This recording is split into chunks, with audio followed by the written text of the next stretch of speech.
falando sobre um assunto que pode ser novo para você, para outras pessoas nem tanto, mas é discutível aqui no nosso Costa Oeste News e é pertinente também para o horário. A gente fala sobre educação. Está comigo aqui no estúdio da Rádio Costa Oeste Ivone de Oliveira, ela é pedagoga e educadora parental. Professora, bom dia, seja bem-vinda. Bom dia a todos. É um prazer te receber aqui. Esse tema é um tema que, como eu acabo de mencionar, para algumas pessoas é novo. Isso. E você está aqui para trazer esse esclarecimento, com a missão de a gente esclarecer. Então fala para a gente o que é educação parental. Bom, a educação parental ela é baseada no modelo de educação positiva, onde a educação tradicional e autoritária que nós recebemos, ela não é mais bem vista e aceita, levando em consideração os danos que essas crianças e jovens vêm sofrendo com isso, né? Como ansiedade, depressão. Nós temos pesquisas que mostram que crianças de 10 e adolescentes de 19 anos estão tentando suicídio, mutilação, tudo devido a essa agressividade na forma de educar os filhos. Então, a educação parental, ela vem trazer apoio às famílias que precisam de orientação. É guiar essas famílias buscando alternativas, criar repertórios. Entendi. E por que a educação parental é importante? Porque desenvolve crianças e adolescentes de forma plena e fisicamente, né? Fisicamente, mentalmente e emocionalmente. O papel dos pais, então, é ser base hoje, né? Então, a gente vê muito com essa mudança da sociedade, onde as mães trabalham fora, todo mundo trabalhando fora, a negligência paterna, né? Que é o não cuidar do filho, acaba delegando muito a terceiros e se perde, abre lacunas, né? Sim. Qual é o propósito da educação parental? Só um minutinho. Bom, os riscos da falta de apoio parental são os traumas, né? Causados pela negligência emocional. A relevância da educação parental é educar as crianças para uma convivência saudável. Entendi. E a quem é destinada, então, a educação parental? Bom, os pais são os educadores parentais, né, naturalmente no dia a dia das crianças. Mas como eu falei anteriormente, né, com as mudanças na sociedade, as mães, as famílias acabam ficando sobrecarregadas. Então precisam de apoio no educar. Geralmente são professores, pedagogos, psicólogos que são indicados para se especializar e dar esse apoio às famílias. Entendi. Qual o papel dos pais na competência social, professora? São a base, né? Base, eles precisam estar por perto, eles que têm que dominar os filhos, digamos, de forma firme e gentil. Entendi. Quais os riscos de falta de apoio parental? Os riscos são esses, né? Cada vez mais traumas, consequências negativas na vida desses adolescentes, dessas crianças. E como é que você avalia da relevância da educação parental para a sociedade como um todo? Importantíssimo.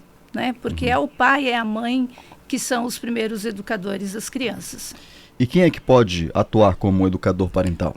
Os psicólogos, professores, pedagogos, né? Eu comecei o ano passado a minha formação em educação parental, né? Então, assim, tem várias ferramentas, estratégias que a gente pode estar utilizando com as famílias para sanar essas dificuldades que eles têm. A gente pode estar falando aqui com um pai que está levando o filho para a escola agora, ou então preparando ele para mais uma manhã de educação na escola, como habitualmente acontece. De repente esse pai ou essa mãe está pensando assim, mas eu vou agora ser professor dentro de casa? Vamos tentar esclarecer isso para esse pai, porque quando a gente fala de educação parental, a ideia que se tem ou que se cria é que ele vai acabar sendo um professor dentro de casa. Explica pra gente isso, professor. Não, na verdade, assim, o pai e a mãe, eles precisam entender que eles precisam ter o controle da situação. Certo. Né? Então, assim, não é educar o pai e a mãe para serem pais. Na verdade, é fazer reconectar o pai com esse filho, com essa filha. Sim. Que hoje, como eu falei, por essa falta de tempo, né, muitas vezes as famílias acabam se distanciando, os pais acabam deixando de lado, de certa forma, por conta de trabalho, é sobrecarga de trabalho. Então, não é educar o pai para educar o filho, certo? Porque, assim, os pais chegam e falam, eu já falei 1000 vezes a mesma coisa, eu já fiz 1000 vezes assim, assado, e as coisas não melhoram, né? Então, tem alguns pais que têm uma facilidade maior para lidar com isso, enquanto outros não. Sim. E se a gente tiver... Eu acredito que nós estejamos falando com situações assim, porque a gente pode imaginar N situações, né, aqui na nossa comunidade. O que esse pai ou essa mãe pode fazer se ela se enquadra nesse contexto que você acabou de mencionar? Então, no momento, nós não temos, vamos dizer assim, apoio ainda, né? Agora, com essa nova lei que saiu essa semana passada, os municípios e estados também, junto com a família, vão ter que estar mais presentes, dando alternativas, suporte, como orientação, né? Fazendo campanhas, fazendo palestras, workshops para essas famílias realmente se reestruturar, digamos assim, né? Fazer com que ela se torne uma família funcional. Entendi.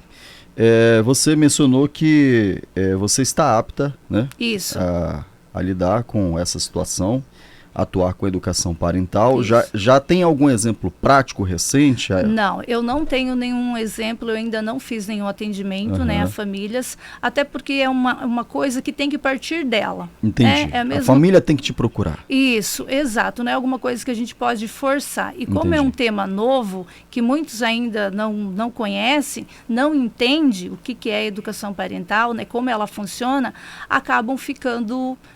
com receio. Né? Mas não tem nada, vamos deixar claro aqui para a nossa sociedade, que não tem nada de absurdo nisso, né? Não é uma coisa difícil, é algo realmente que chega para somar, né, professora? Eu acredito assim, no meu pensamento, né? É que todo mundo tem problema. Sim. Não existe uma vida perfeita, um pai perfeito, uma mãe perfeita. Até a educação parental não quer por isso para ninguém. Sim. Né? Não é porque você vai fazer um processo de educação parental que você vai ser o melhor pai do mundo, mas a gente pode ser melhor, né? Não perfeito, mas melhor sempre.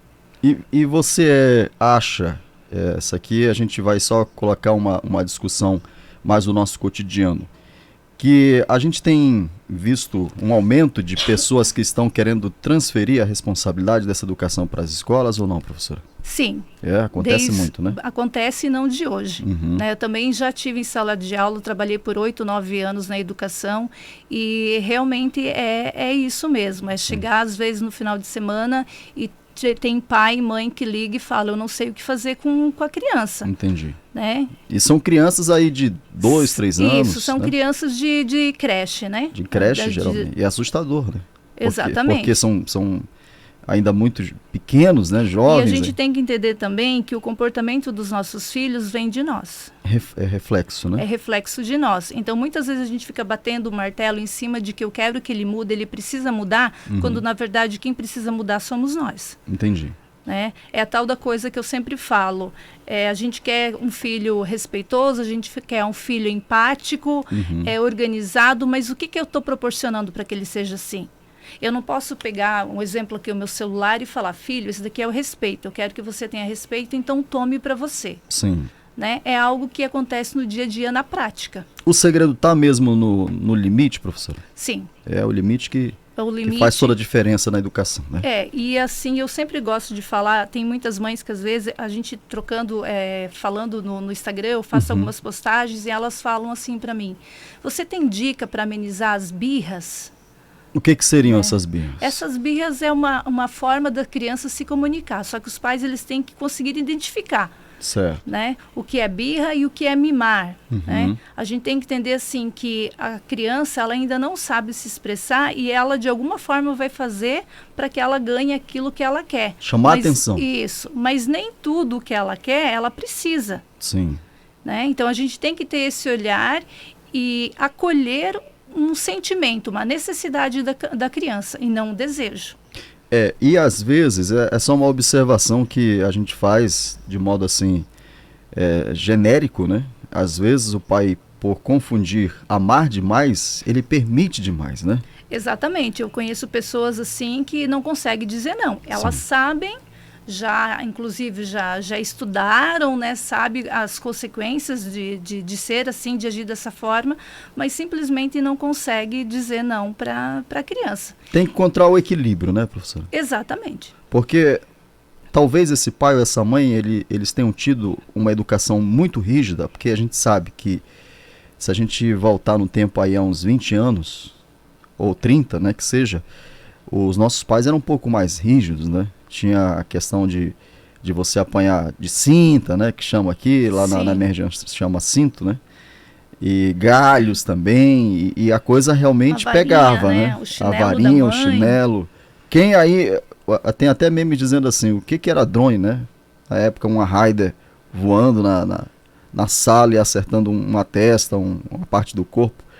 E hoje, esse pai que teve esse tipo de educação, ele pode dizer assim, não, agora eu vou fazer diferente. Só que, por isso que eu levantei esse questionamento da questão do equilíbrio. Tem que encontrar o ponto, né, para não deixar a coisa dispersa demais também. Então, eu sempre, eu tenho 3 filhos. Eu tenho uma que vai fazer 23, um que vai fazer 18 e o meu mais novo de 7 anos. Uhum. Eu digo assim que eu não consegui... Os 3, características diferentes, personalidade diferente, eu não consegui educar da mesma forma. Cada um eu tive que encontrar uma maneira ponto, né? de conseguir controlar, de conseguir ensinar de uma forma. Só que eu também ficava numa balança entre a autoridade e entre a educação positiva. Uhum. Então eu sempre tive um misto. Quando eu fiz a minha formação, no meu segundo módulo, eu passei por um processo de educação parental. E lá eu consegui entender que eu tinha um trauma, na verdade não era um trauma, é uma crença, onde se eu mudasse o meu estilo de educar os meus filhos, eu estaria desrespeitando os meus pais. Entendi. O meu subconsciente, meu subconsciente... Você estava enraizada. Eu estava enraizada. Então, assim, depois que eu passei por esse processo... As coisas ficaram muito mais fáceis porque é a minha família. Uhum. A minha história é com os meus filhos agora, não mais com os meus pais, nessa questão do educar. Eles educaram da forma que eles puderam. Sim. Né? Com o conhecimento que tiveram. Exato, com aquilo que eles tinham na época, né? Então, assim, às vezes as pessoas falam, mas Ivone, então a culpa de tanta coisa é dos nossos pais, no caso, quem tem ansiedade, que tem, né? Eu falo assim, não, a culpa não é deles. Uhum. Eles não tinham outro recurso, mas daí agora nós temos. Sim. Nós temos a educação positiva que está aí batendo na nossa porta e a chance de a gente aproveitar. Porque eu digo assim, a gente se prepara tanto para uma gestação, né, tanto financeiramente quanto o teu corpo físico, né, para receber essa criança, e aí depois nós mesmos deixamos elas doentes. Entendi.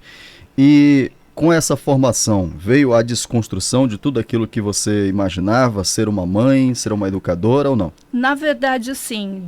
Tem aquela frase, né, de que a partir do momento que nasce um filho, nasce uma mãe, né? Certo. A mãe nasce no dia a dia. Uhum. A mãe nasce quando você acorda de manhã cedo, é um desafio novo e você tem que aprender. A gente não nasce, quando o filho nasce, a gente não sabe o que fazer. Sim. Aparecem muitas preocupações. Tá tudo muito incerto. Tudo muito incerto. Então, assim, é uma insegurança muito grande quando você tem um filho. Uhum. Professora, e a partir de agora, o que é a tua expectativa com essa formação? Você está apta a atuar com essa educação parental? O que você espera aqui para a nossa comunidade? Olha, eu espero poder ajudar, né? Uhum. Assim, de todas as formas possíveis, até, inclusive, já tem algumas pessoas que entraram em contato comigo, de outras cidades, para estar palestrando, para estar fazendo uma fala, então, né? Uhum. Para estar trazendo isso ao público, à tona, né? Porque é tudo muito novo. Existe uma proximidade tua aqui, de repente, com a Secretaria de Educação, para desenvolver algum trabalho, para que a gente possa ampliar essa discussão? Eu vou até fazer melhor, eu vou te passar o contato de um grupo de pessoas aqui em São Miguel do Iguaçu, não sei se você conhece, chamado Escola de Paz. Que eu já ouvi algo. Eles desenvolvem um trabalho voluntário e não tem imposição nenhuma, são discussões realmente do cotidiano de famílias, e de repente você pode ir numa dessas palestras, né? Sim. Num desses encontros, melhor dizendo, com certeza. E realizar uma palestra, contribuir com o teu trabalho. Finalizando aqui, eu já te passo o contato do meu amigo Carlos Francisco Castanhel, que é o coordenador aqui dessa atividade de São Miguel do Iguaçu. Mas, se de repente também representantes do governo municipal tiverem interesse, que sempre houve aqui o nosso Costa Oeste News, quiserem te procurar, tem toda a liberdade, né, professor? Com certeza, sim. Então, estamos à disposição. Então deixa o teu contato, se puder, ou rede social, de repente, para que haja essa proximidade.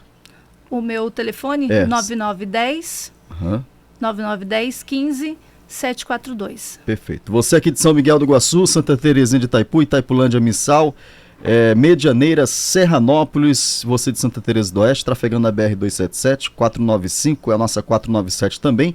Quiser contar com esse apoio, com o conhecimento da professora Ivone, pode contar a partir de agora. Muito obrigado pela tua presença, professora. Esse papo aqui, ele renderia muito mais tempo, mas infelizmente o tempo aqui é nosso inimigo. E se quiser voltar outras vezes, trazer outros assuntos relacionados, que a gente tem vários braços dentro da educação que a gente pode discutir, com certeza, né? Então. Eu te agradeço pela presença, Imagina, tá bom? eu que agradeço a oportunidade. Nós vamos fazer um breve intervalo, daqui a pouco a gente traz os destaques da Câmara Municipal de São Miguel